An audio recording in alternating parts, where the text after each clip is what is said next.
Hey friends, this is Arie of Pups Unleashed Dog Training. Today I will be going through the steps for teaching your dog the skill sit. Sit is a basic skill and it's one of the first skills most dogs learn, maybe second to teaching their name, but it's definitely up there with one of the first things that you want to teach your dog when they come home. It's a skill that is so simple that sometimes we actually forget how to use it, but it does have a lot of practical uses in addition to just teaching your dog to do something. It's a really good settling skill. So if your dog is overly energetic or they're distracted by something or they're moving towards something that you don't want them to move towards, it's a good way to get them to focus on you, plant their bottom on the ground, and then you can give them either another behavioral cue or redirect them towards something like a game or a toy or just a better option for a behavior. It's one that is typically very, very easy to teach. So really, really young puppies can learn this, or a dog of any age can learn this if they were never taught as a puppy. In addition to having those practical uses, it's also a really good skill for just laying the foundation for what will ultimately be more advanced skills, like a sit stay or really just anything that's more advanced. Because for a dog to be able to perform an advanced behavior, it's really nice if they first have a foundation just for learning and training in general, so that they can go on to learn those more advanced skills in a way that's not frustrating for them. So it's an excellent first or second skill to teach your dog. Before you start training the steps for teaching your dog how to sit, you want to select a high value training food to use. What is high value for one dog is not necessarily high value to another. So what you want to do is try out a few foods ahead of time and make sure you find something that your dog absolutely loves. If they love it, they will work for it. For some dogs, this is as simple as using their kibble that you would normally give them at a mealtime. For other dogs, they want something a little bit more high value, like possibly a training treat that you can get from your local grocery store or pet store, or something like a dog safe human food like plain cooked meat or fruits and veggies that are dog safe. Any of those work, but you just want to try them out ahead of time to make sure your dog will like that food enough to be willing to work for it. The first step for teaching sit is to take a small piece of whatever that training food is, and you are going to hold it up to your dog's nose. That way they can sniff it, they know that you have something that they like. Then what you do is you proceed to take that little piece of food and you slowly raise it above their nose, up above their head, and back towards their body. And what this will do is cause your dog to also try to follow the food with their nose because it's something they like. And as they crane their neck upwards, they are likely to move their neck far enough that their bottom actually just hits the ground. The moment that their bottom hits the ground and they're in a sit, you're going to say yes to mark the proper behavior, or press a button if you're using a clicker, and then you're going to feed that food, whatever it is that you're using. And then what you're going to do is repeat that process over and over again until your dog consistently, as soon as they see that food and you start to crane their neck, they're going into that sitting position. So once your dog gets really, really consistent with that, then you can move on to the next step, which is actually fading out that visible food.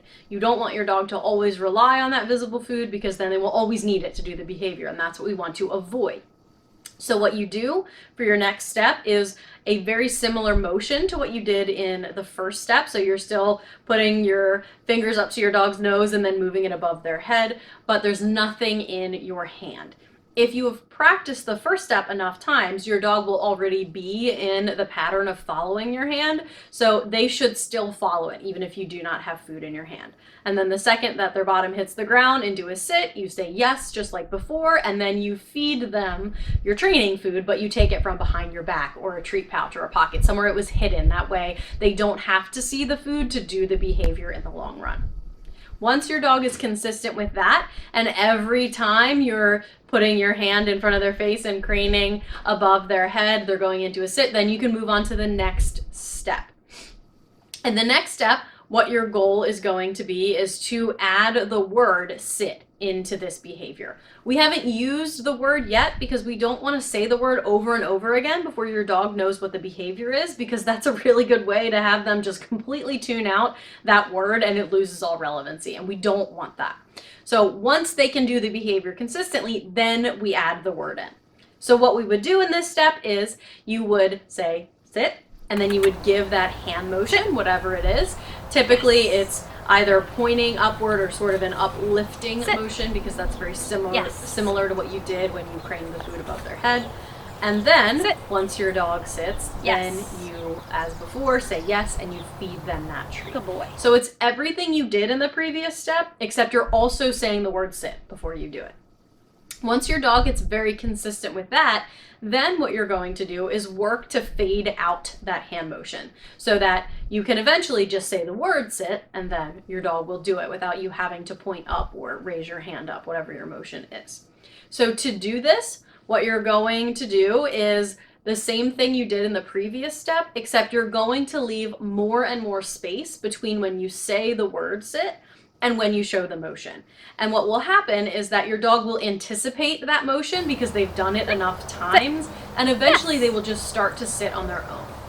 So what you can do in this step is say sit, wait maybe 1 second, and if they don't sit on their own, show the hand motion. And do that a bunch of times, and then start to wait 2 seconds between when you say the word and you give the hand motion, and so forth. And what you will start to see is that eventually your dog will just settle into that sit on their own. And at that point, you need to practice a lot without the hand motion.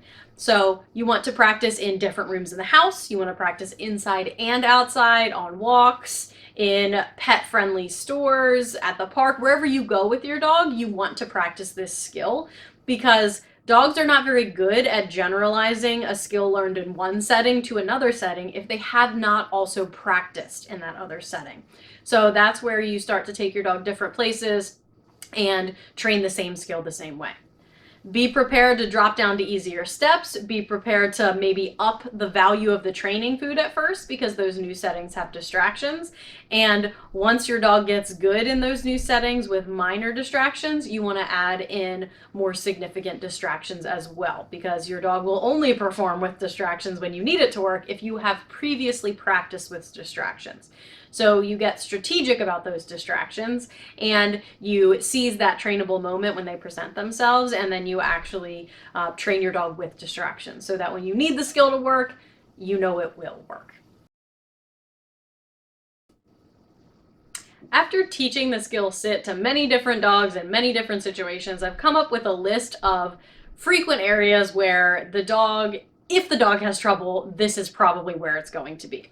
And so what I've put together is a list of common troubleshooting issues and how to fix them. So for sit, typically the first roadblock ends up being when you go to fade out the visible food. So most dogs will follow a hand with food into a sit pretty easily, but when you all of a sudden have nothing in your hand, sometimes it's a struggle for dogs. So something you can do to make that step a little bit easier if your dog won't follow your hand when your hand is empty is you can take whatever your training food is, make sure it's a smelly training food. So for example, meat or cheese tends to work really well. Pepperoni is really smelly too. That works pretty well. Any sort of smelly treat works well. Rub it all over your hand so that your hand smells like food. And then when you go to do the lifting motion above the dog's head with an empty hand, your hand at least smells like food. So it's more likely that the dog will follow your hand than if your hand did not smell like food. And typically that does the trick, because your dog is still getting food at the end after they've done the proper behavior. So usually it just takes a few rounds of them figuring out what you're asking for and knowing that they'll get food at the end to help fix that problem.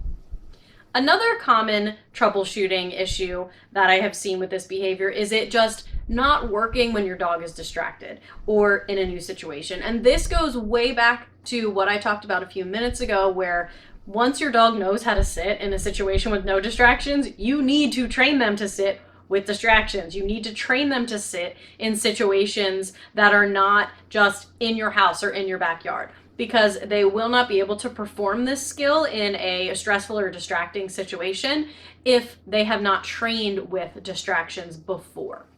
So that means you're taking the training food on walks, you're taking it to parks, you're taking it to stores, wherever you go with your dog, you always want to have a small stash of food on you, because then when those moments present themselves where you could be training something, you are prepared for it. In summary, teaching your dog to sit is a fun and easy way to strengthen your relationship with them, have a practical skill that you can use, and also lay the foundation for teaching more advanced skills as your dog progresses. So it's a great choice to start with, and you can teach it to a dog of any age, any breed, any sort of temperament. As always, guys, like and subscribe. We have lots of other videos, and there will be new content coming out, so make sure you follow along with us. Thanks, and I'll see you next time.